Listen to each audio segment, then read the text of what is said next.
तो सभी बच्चे अब हम लेकर आ चुके हैं आपके लिए एक नया सीरीज। ठीक है, ग्रामर की जड़ से जानेंगे। ये क्लास सेकंड से लेकर और जितनी भी क्लासेस हैं सभी के लिए महत्वपूर्ण है। ठीक है, तो हम क्या करते हैं, ग्रामर को एकदम जड़ से सीखना शुरू करते हैं। ये आपकी नई बैच है। ठीक है, और जितने बच्चों ने हमारे चैनल को सब्सक्राइब नहीं किया है वो चैनल को सब्सक्राइब कर लें, वीडियो को लाइक करें और वीडियो में अपनी राय जरूर बताएं। ठीक है, तो सबसे पहले होता है ग्रामर। ठीक है, ग्रामर ग्रामर यानी इसको हिंदी में क्या कहते हैं, व्याकरण कहते हैं। क्या कहते हैं, व्याकरण कहते हैं। ठीक, व्याकरण क्या होता है यानी ग्रामर क्या होता है। ग्रामर का आपका इसमें डिफिनेशन लिखा गया है। ग्रामर, डिफिनेशन ऑफ ग्रामर क्या लिखा गया है, डिफिनेशन ऑफ ग्रामर। इसका डिफिनेशन होता है, grammar is the collection of rules of a language to speak and write it correctly. दोबारा पढ़ते हैं, grammar is the collection of rules of a language to speak and write it correctly. ठीक है, ये हो गया आपका इंग्लिश का डिफिनेशन। पहले हम जानेंगे कि इसको हिंदी में क्या कहते हैं, इसलिए आपका हिंदी में भी हम लिखवाएंगे। इंग्लिश और हिंदी हम आपको दोनों चीजें बताते हुए चलते हैं। हिंदी में लिखेंगे, व्याकरण वह विद्या है, व्याकरण वह विद्या है जो हमें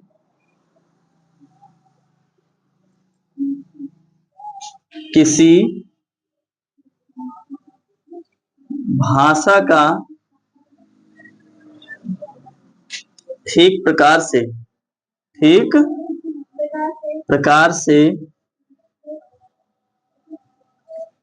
लिखना, पढ़ना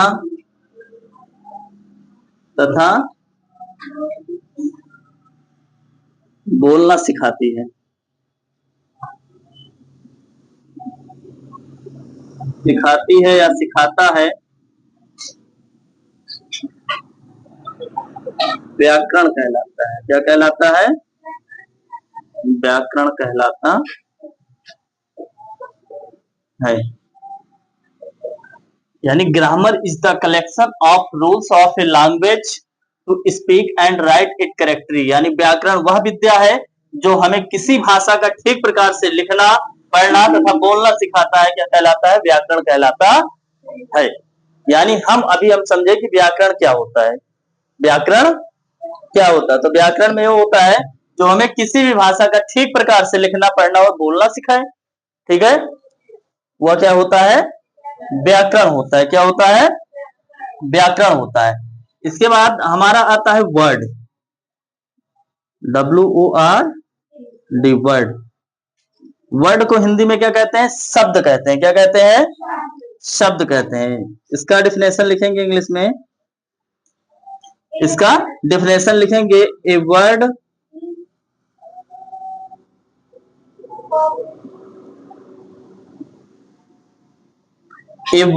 इज फॉर्मेड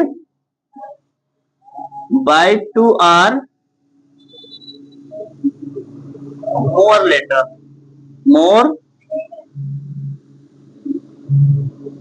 लेटर। वर्ड को हिंदी में क्या कहते हैं, शब्द कहते हैं। क्या कहते हैं, शब्द कहते हैं। ठीक है, a word is formed by 2 or more letter. ठीक है, जहां पे 2 या 2 से अधिक अक्षर मिलते हैं वह क्या बनता है, शब्द बनता है। हिंदी में यही लिख देते हैं, 2 या 2 से अधिक अक्षर मिलकर शब्द बनते हैं। ठीक है, a word is formed by 2 or more letter. यानी जहां पे 2 या 2 से अधिक अक्षर मिल जाए वह क्या बन जाता है, शब्द बन जाता है। जैसे अभी हमारा यहाँ पे का लिखा है। ठीक है, तो क्या है, अक्षर है। अगर धन मां कर दें और धन ला कर दें, ठीक है, तो यह क्या हो जाएगा, का धन मा धन ला इक्वल क्या हो जाएगा, कमल। क्या हो जाएगा, कमल, यानी एक शब्द का हो गया, एक शब्द माँ हो गया और एक शब्द, लेकिन अभी यहाँ पे शब्द तो हमारा ये हुआ जो कमल लिखा गया, शब्द हमारा ये हुआ, ये हमारे क्या है, अक्षर हैं, क्या है, अक्षर, यानी कम से कम 2 अक्षर और अधिक से अधिक जितना हो जाए उन सबको मिला के क्या बनता है, शब्द बनता है, क्या बनता है। तो हमने सीखा कि ग्रामर क्या होता है, जो हमें किसी भाषा का ठीक प्रकार से लिखना, पढ़ना और बोलना सिखाए, और वर्ड यानी शब्द क्या होता है, जहां 2 या 2 से अधिक अक्षर मिलते हैं वो क्या बनते हैं, शब्द बनते हैं। अब हम आगे सीखते हैं कि आगे क्या आएगा।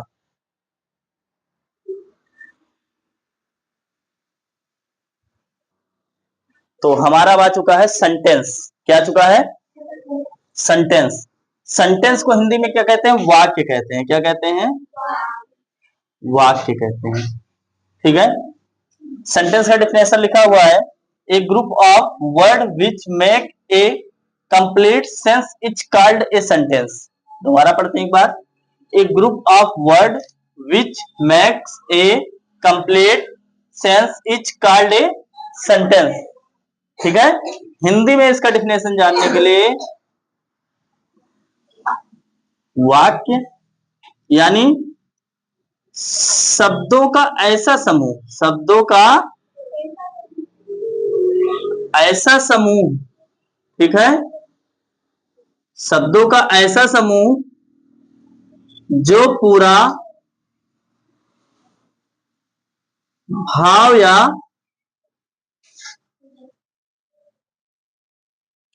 अर्थ प्रकट करे,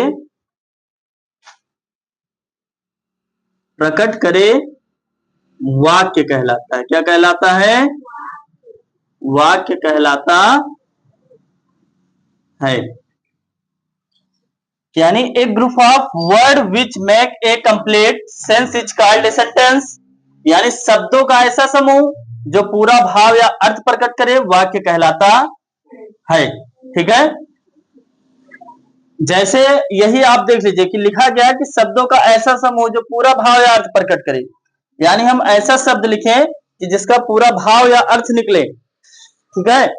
भाव अर्थ लगभग एक ही बात है, यानी जो जिसका कोई अर्थ हो, ठीक है, तो वह क्या होता है, वाक्य होता है। जैसे एग्जाम्पल डेट अगर हम बात करें,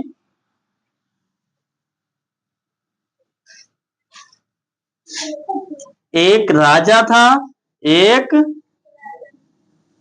राजा था, वह बहुत ईमानदार था, क्या था, वह बहुत ईमानदार था। अब इसमें समझिए कि एक राजा था, इसका भी अर्थ निकल रहा है, एक राजा था और वह बहुत ईमानदार था। ईमानदार कौन था, यानी यहाँ पे जो वह शब्द लिखा है, यहाँ पे राजा का उच्चारण हो रहा है, किसका उच्चारण हो रहा है, राजा का। क्यों, क्योंकि अभी अभी यहाँ पे कोई पूछे, जैसे पूरा सेंटेंस लिखा गया कि एक राजा था वह बहुत ईमानदार था, तो ईमानदार कौन था, राजा ही तो था ईमानदार, यानी जो वह शब्द है इसमें कौन छुपा है, राजा छुपा हुआ है। कौन सा छुपा हुआ है, राजा, ठीक है। यानी जो राजा है ये यहाँ पे प्रोनाउन है, क्या है, प्रोनाउन है, और यहाँ पे राजा जो है ये नाउन है, क्या है, नाउन। कैसे, अभी हम जब आगे पढ़ाएंगे आपको नाउन और प्रोनाउन के बारे में, तब आप उसमें समझ जाएंगे। अभी शॉर्ट में आपको बता दे रहे हैं कि जहां पे किसी व्यक्ति, वस्तु, स्थान का नाम होता है वह संज्ञा होती है, संज्ञा यानी नाउन होती है, और संज्ञा के स्थान पर प्रयोग होने वाले शब्द, यानी राजा के स्थान पे वह का जो प्रयोग किया गया वो क्या हो गया, प्रोनाउन, यानी संज्ञा के स्थान पर प्रयोग होने वाले शब्द सर्वनाम कहलाते हैं, ठीक है। लेकिन अभी हम सीख रहे हैं कि वाक्य यानी सेंटेंस, यानी एक राजा था वह बहुत ईमानदार था, यानी इसका एक अर्थ निकल रहा था, यानी कोई राजा था वो बहुत ईमानदार ही था, ठीक है। सबको समझ में आ गया। अब हम इसके आगे सीखते हैं।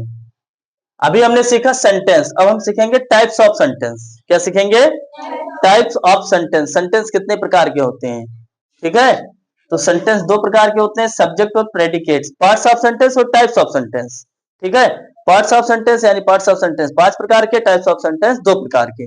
क्लियर। तो अभी हमने सीखा सेंटेंस, ठीक है, सेंटेंस का डेफिनेशन सीखा, ठीक है। अब हम सीखेंगे पार्ट्स ऑफ सेंटेंस। कौन सा? Parts of sentence. सेंटेंस देखो, एक पार्ट्स ऑफ सेंटेंस होता है, काइंड्स ऑफ सेंटेंस होता है। पार्ट्स ऑफ सेंटेंस दो प्रकार के होते हैं, काइंड्स ऑफ सेंटेंस पांच प्रकार के होते हैं। हम दोनों भी बताएंगे। पहले पार्ट्स ऑफ सेंटेंस की बात करें तो पहले पार्ट्स ऑफ सेंटेंस सीख लेते हैं, उसके बाद काइंड्स ऑफ सेंटेंस जानेंगे। क्लियर? तो पार्ट्स ऑफ सेंटेंस इसमें लिखेंगे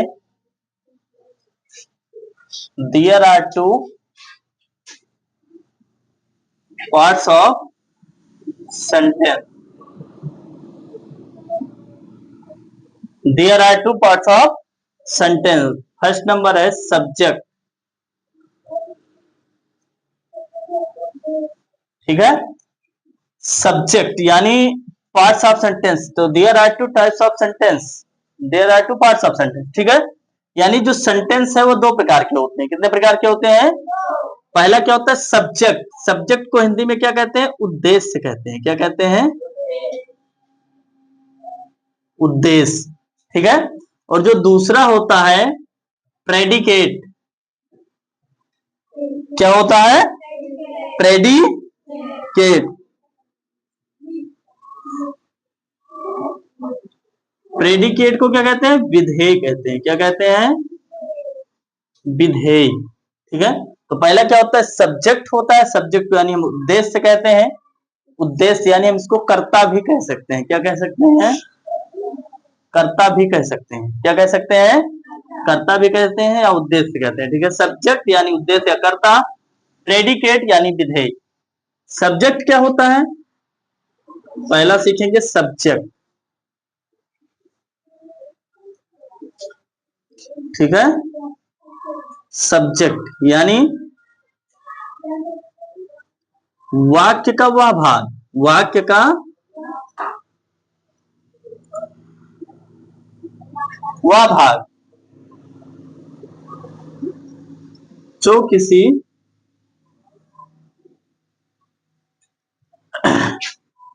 वाक्य का वह भाग जो किसी नाउन या प्रोनाउन, नाउन या प्रोनाउन के विषय में, के विषय में कुछ बताता है, बताता है, वह नाउन या प्रोनाउन को ही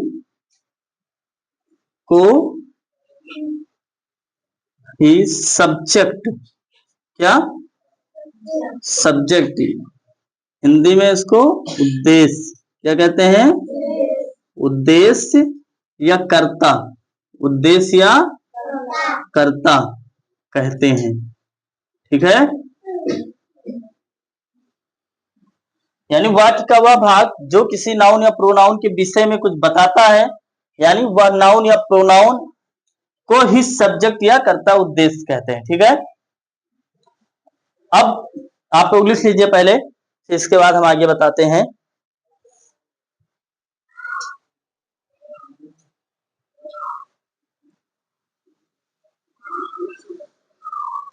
दूसरा हमारा है प्रेडिकेट। क्या है? क्या है आपका? प्रेडिकेट।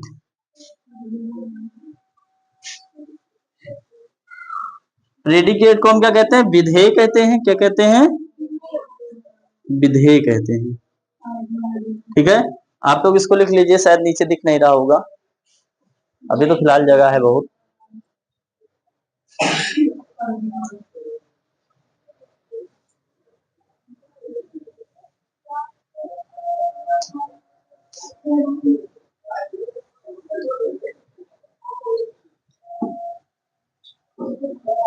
बारिश हो रही है इस समय। इस समय गेहूं की फसल भी सबकी तैयार है और इसमें किसानों का नुकसान भी हो रहा है, ठीक है। हम जानेंगे प्रेडिकेट। प्रेडिकेट यानी विधेय।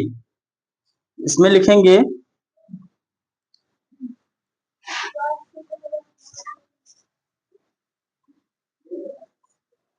वाक्य का वह भाग जो सब्जेक्ट के विषय में, इसके विषय में, सब्जेक्ट के विषय में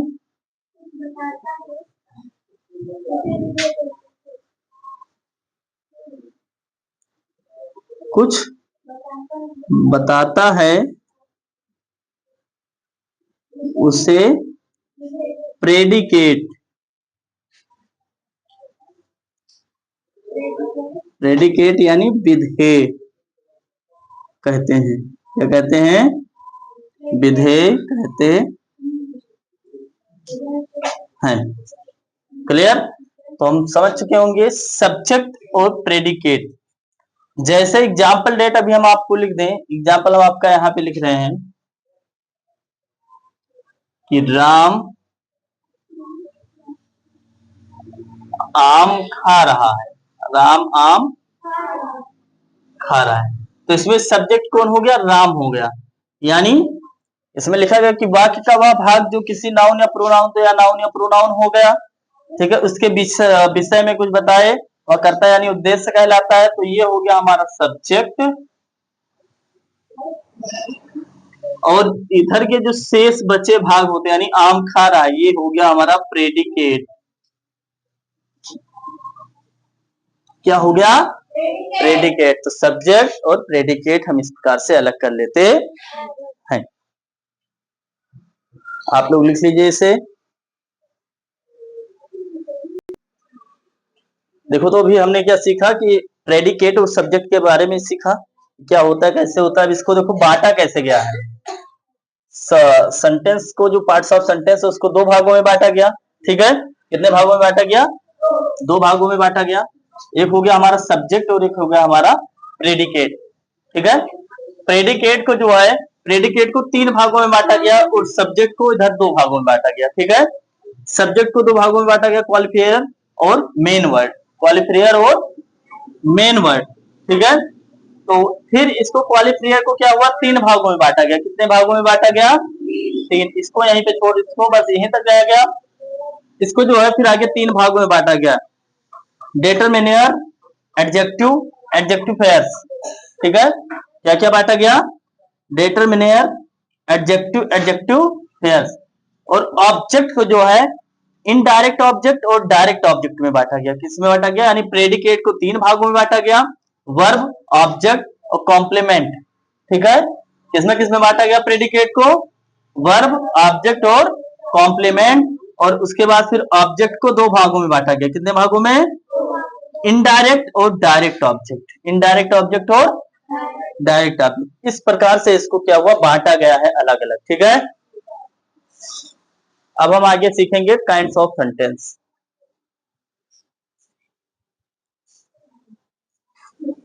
तो हमारा आ चुका है काइंड्स ऑफ सेंटेंस। क्या आ चुका है अब? Kinds of sentence. ये सेंटेंस पांच प्रकार के होते हैं। Kinds of sentence, there are 5 kinds of sentence. पहला क्या होता है? Assertive sentence. इसको हम डिक्लेरेटिव सेंटेंस भी कहते हैं, जिसके अंतर्गत अफर्मेटिव और नेगेटिव सेंटेंस आते हैं। क्या आते हैं? अफर्मेटिव और नेगेटिव सेंटेंस आते हैं। इंट्रोगेटिव सेंटेंस क्वेश्चन मार्क होता है, ठीक है। इंपरेटिव सेंटेंस, एक्सक्लेमेटरी सेंटेंस और ऑप्टेटिव सेंटेंस। यानी assertive sentence, interrogative sentence, imperative sentence, exclamatory sentence और ऑप्टेटिव सेंटेंस। ये पांच प्रकार के होते हैं। आपके छोटे टॉपिक से खत्म। अब आपका आएगा पार्ट्स ऑफ स्पीच, जो आपको नेक्स्ट वीडियो में मिलेगी। क्लियर? उम्मीद करता हूं सभी बच्चों को समझ में आ गया होगा। तो सभी बच्चे, जो बच्चे अभी तक चैनल को सब्सक्राइब नहीं किए हैं, चैनल को सब्सक्राइब कर ले, वीडियो को लाइक करें और कमेंट में अपनी राय जरूर लिखिए।